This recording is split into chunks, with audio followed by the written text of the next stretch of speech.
pada pertemuan kedua ini adalah lanjutan dari materi yang telah kita bahas di pertemuan pertama, yang mana pada pertemuan pertama lalu kita sudah membahas apa itu jaringan, tipe jaringan nirkabel, arsitektur jaringan nirkabel, frekuensi jaringan nirkabel, keamanan jaringan nirkabel, dan alat-alat wireless. Oke, kita langsung saja masuk ke materi pertemuan kedua ini. Perkembangan teknologi wireless. Sebenarnya konsep dasar jaringan telah kalian pelajari dalam materi komputer dan jaringan dasar di kelas 10. Jadi perkembangan teknologi wireless ini adalah lanjutan dari mata pelajaran komputer jaringan dasar, yaitu dipelajari dalam mata pelajaran administrasi sistem jaringan dan teknologi jaringan berbasis luas atau WAN di kelas 11. Jadi pada perkembangannya, teknologi wireless memiliki kemajuan yaitu tipe dan konstruksi mengalami peningkatan model topologi, kompleksitas, logika, sistem, dan keterlihatan perangkat keras seperti server, switch, router, dan lain sebagainya. Oke, selanjutnya masuk ke klasifikasi fisik jaringan. Yang pertama, CVE atau Customer Premise Equipment merupakan kategori perangkat yang bersentuhan langsung dengan pengguna seperti PC, laptop, smartphone, iPhone, dan jaringan internal seperti LAN, intranet, dan lainnya. Selanjutnya, AN atau Access Network merupakan bagian dari jaringan yang berperan sebagai penghubung antara CVE dan AN. Contohnya antara komputer ATM dan mesin server perbankan. Jadi pada prosesnya si komputer ATM itu langsung memiliki akses pada server perbankan yang menyimpan data dari nasabah tersebut. Dan yang terakhir, CIN atau Core Network merupakan bagian inti dari jaringan yang berperan menyediakan sambungan yang dapat mengoneksikan antara pengguna pada jaringan yang berbeda. Oke, langsung masuk ke jaringan dari jasa pengguna. Yang pertama, network management adalah bentuk mekanisme atau prosedur dalam sistem jaringan yang berperan mengatur, mengelola, dan menjamin keberlangsungan proses transmisi data dan komunikasi antara pengguna dalam jaringan.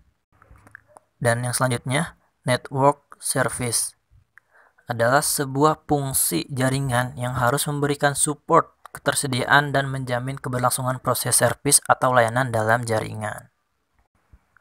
Oke, segala hal dalam dunia IT pasti mengalami evolusi atau perubahan, tanpa terkecuali jaringan wireless.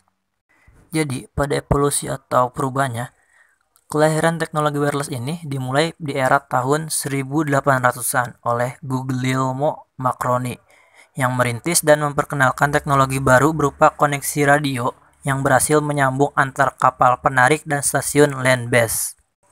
Sebenarnya, teknologi wireless ini adalah penyempurnaan dari teknologi komunikasi suara via telepon yang dipopulerkan atau ditemukan oleh Graham Bell. Jadi dapat ditarik kesimpulan bahwa Guglielmo Marconi ini adalah menyempurnakan penemuan yang telah dulu ditemukan oleh Graham Bell. Oke, generasi layanan dalam sistem komunikasi wireless. Yang pertama, AMPS atau Advanced Mobile Phone Service adalah sistem komunikasi seluler generasi awal yang bekerja dengan sistem analog menggunakan frekuensi radio sebesar 30 kHz. Oke, yang kedua, GSM atau Global System for Mobile adalah teknologi yang dipopulerkan di benua Eropa dan mulai digunakan pada tahun 1992-an. Sistem GSM ini bekerja pada kanal 800 MHz. Akan tetapi, di Eropa mengalami regulasi dengan ketentuan GSM bekerja pada frekuensi 1800 MHz. Untuk contohnya, dalam kehidupan sehari-hari, kartu provider yang kita gunakan itu berbentuk GSM atau Global System for Mobile yang punya kekuatan atau kanal sebesar 800 MHz. Yang ketiga, GVRS atau General Packet Radio Service. Merupakan perbaikan dari generasi GSM yang dikembangkan oleh TSI atau European Telecommunication Standard Institute pada tahun 1997. Keunggulan GVRS dari GSM adalah fitur packet switching berkecepatan tinggi dengan penggunaan sinyal lebih efektif. Jadi kelebihannya adalah paket pertukaran informasinya lebih cepat dan lebih efektif dibanding GSM. Dan yang terakhir adalah EDG atau Enhanced Data Rate for Global Evolution.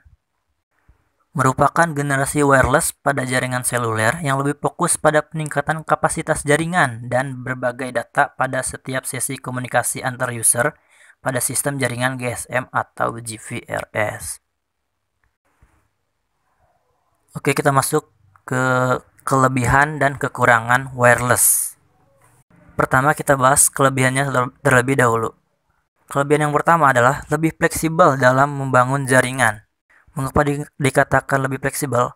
Karena jaringan wireless ini tidak harus menarik kabel seperti jaringan-jaringan konvensional lainnya.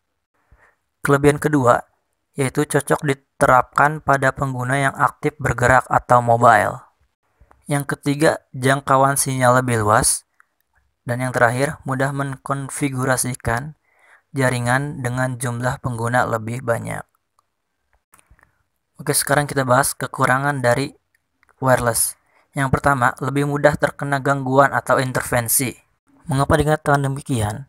Karena gangguan sekecil apapun pada sinyal wireless akan mempengaruhi koneksi atau keseluruhan jaringan wireless itu sendiri.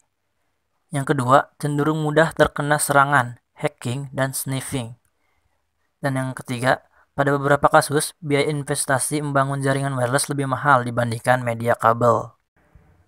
Oke, saya rasa cukup sekian penjelasan materi pertemuan 2 mengenai kelanjutan materi menganalisis jaringan berbasis luas. Jangan lupa dicatat hal-hal penting dalam pembelajaran kali ini di buku catatan kalian. Dan yang terakhir, jangan lupa untuk berkomentar di kolom komentar YouTube video pembelajaran ini, baik itu tanggapan kalian tentang materi yang sudah dijelaskan atau pertanyaan tentang materi yang belum kalian pahami. Terima kasih atas perhatian kalian. Assalamualaikum warahmatullahi wabarakatuh.